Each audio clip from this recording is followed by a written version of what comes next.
We will call.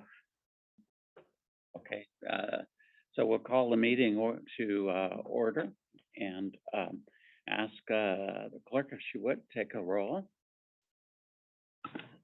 Okay, Ms. Dunn, Here.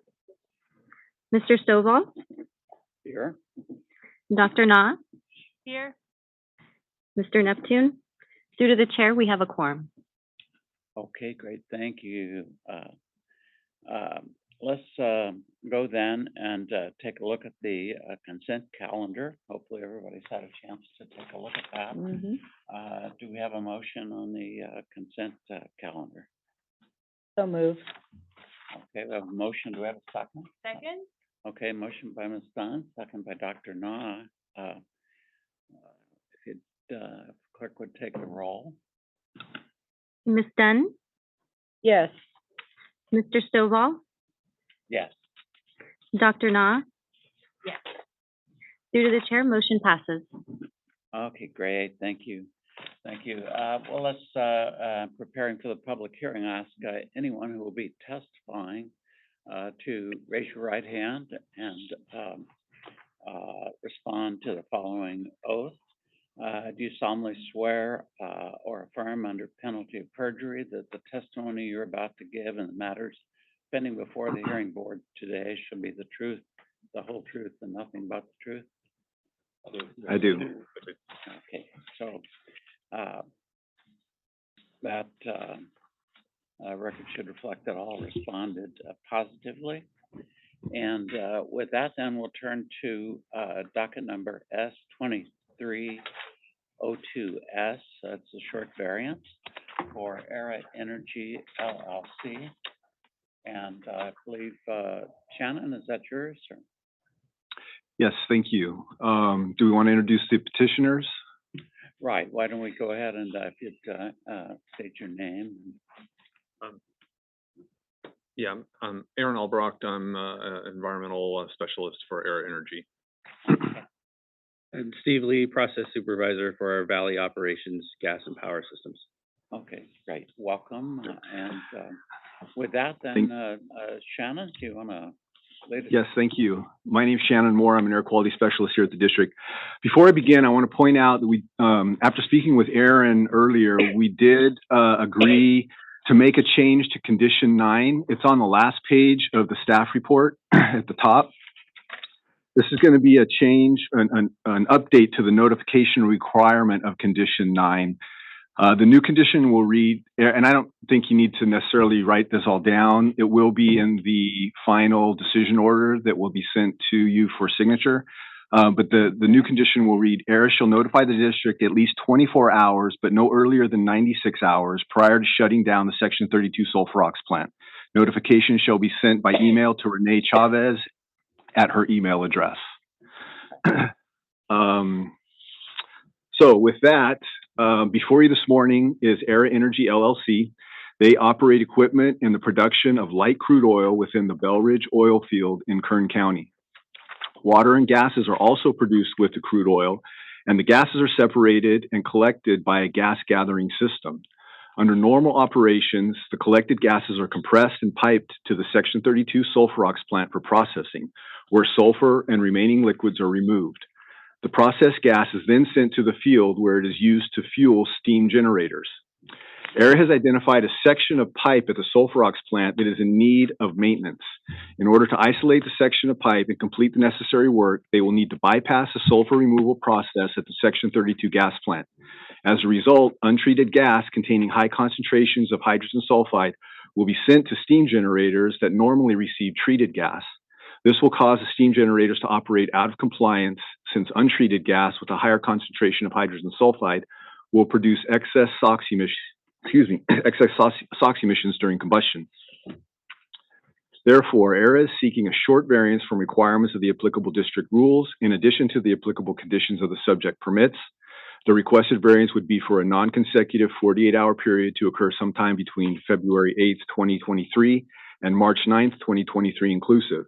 If granted, the variance would allow ERA to continue operation of the subject steam generators with excess SOx emissions while a Section 32 Sulphur-Ox plant is bypassed in order to isolate and repair a section of pipe that requires maintenance. ERA has calculated that in a worst-case scenario, the excess emissions for a full 48-hour period will be 12,761 pounds of excess SOx. ERA will ensure that crews are adequately staffed and all necessary materials are readily available to minimize the time the plant is shut down. Should the excess emissions exceed the 2,000-pound threshold, ERA will be subject to mitigation fees in addition to excess mitigation fees for these emissions. If the variance is not granted, ERA would have to stop production of 27,000 barrels of oil per day, resulting in a loss of approximately $1.9 million per day.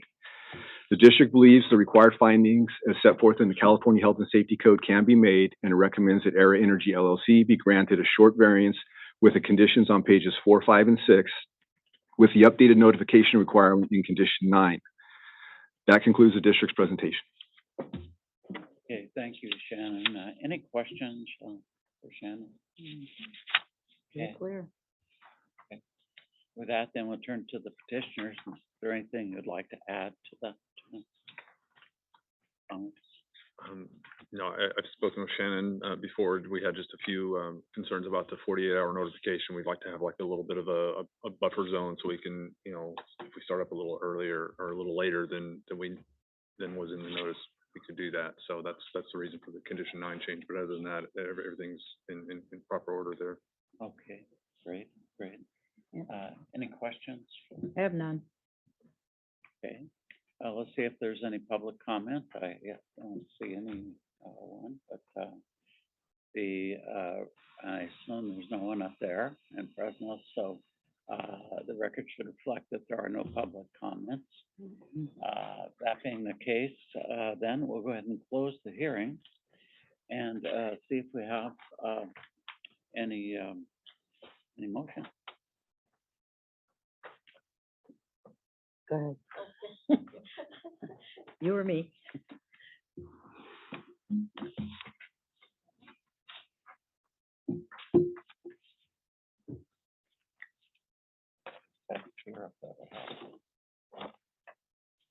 I move to approve Era Energy LLC petition for a short variance set forth in docket number S-23-02S with the required 6 findings of the Health and Safety Code adopted by reference as set forth in the staff report. The variance shall be effective for the period